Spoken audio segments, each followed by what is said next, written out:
There are movie scenes that just make you jump, right? But then there are the ones that get under your skin, the ones that burrow into your brain and just refuse to leave. Today, we're talking about one of those scenes, a moment so masterfully put together, it honestly still gives me chills. So let's do it. Let's break down what makes this particular scene a total masterclass in creating terror. And here is a hint.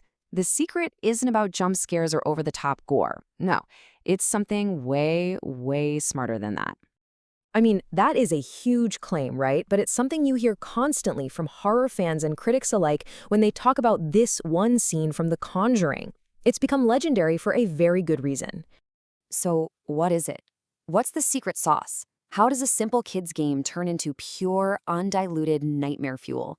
Well, that is exactly what we are going to unpack right now, piece by chilling piece. Okay, so it all boils down to this absolutely brilliant four-part setup. The director, James Wan, he layers these elements so perfectly that you're caught in the trap before you even realize what's happening. This is basically the blueprint for fear that he built. It kicks off with a totally innocent game, flips it on its head with a creepy setting, hones in on a single sound to build insane tension, and then it finishes with a terrifying reveal. Let's take them one by one. All right, first up, the game itself. It's called Hide and Clap. Super simple, super wholesome. A mother, Carolyn, is blindfolded, and her daughter just claps to guide her. Right away, this sets up a feeling of innocence, of trust, which is so crucial for what's about to happen. It just lowers our defenses. Next up, the setting. So they take this innocent game and move it to a dark, cluttered, and totally unfamiliar basement. I mean, basements are already classic horror territory, right? They're underground, they're isolated, and the darkness is key here. It forces both Carolyn and us, the audience, to rely completely on sound. We are just as blind as she is. And that, of course, brings us to the sound. In the dead, echoing quiet of that basement, Carolyn's following the claps. But then, a clap comes from behind a wardrobe, a place that's just impossible. And in an instant, that guiding sound becomes the threat itself. And here's where it all flips. She thinks she's found her daughter, but the clapping keeps going, now from behind her. When she finally rips off that blindfold, nobody's there. The source of that sound is invisible, it's unknown, and that is 1,000 times scarier than any monster you could possibly show on screen. And that right there, that's the absolute genius of the scene. It's not about what the filmmakers show you, it's all about what they deliberately hold back. This is the core idea that makes the whole thing work so well. You see, this scene is the perfect example of the difference between two kinds of fear.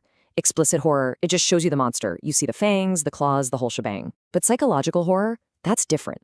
It gives you just enough information to let your brain do all the scary work. And believe me, our brains are terrifyingly good at that job. The most important part is that the camera never, not for a single second, shows us what's making that clapping sound. We are left in the exact same terrifying spot as the character, hearing something that shouldn't be possible, with zero explanation. We don't get the relief of even knowing what we're supposed to be afraid of. So why is this so unbelievably effective? Well, the answer isn't on the movie screen. The answer is actually inside your own head. The movie isn't just telling you a scary story, it's actively turning your own mind against you. And that's really the heart of it all. The scene literally weaponizes your own imagination. That empty space, the unseen thing that's clapping, it becomes a blank canvas. And you, the viewer, you're the one holding the paintbrush, creating a monster that is way more terrifying than any special effect could ever be.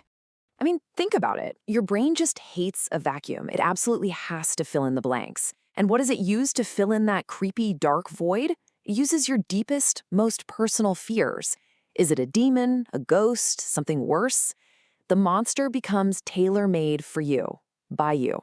And that's why what you can imagine will always, always be scarier than what a filmmaker can show you. Which brings us to that final lingering question. After breaking it all down, after knowing exactly how the trick works, would you go down there alone?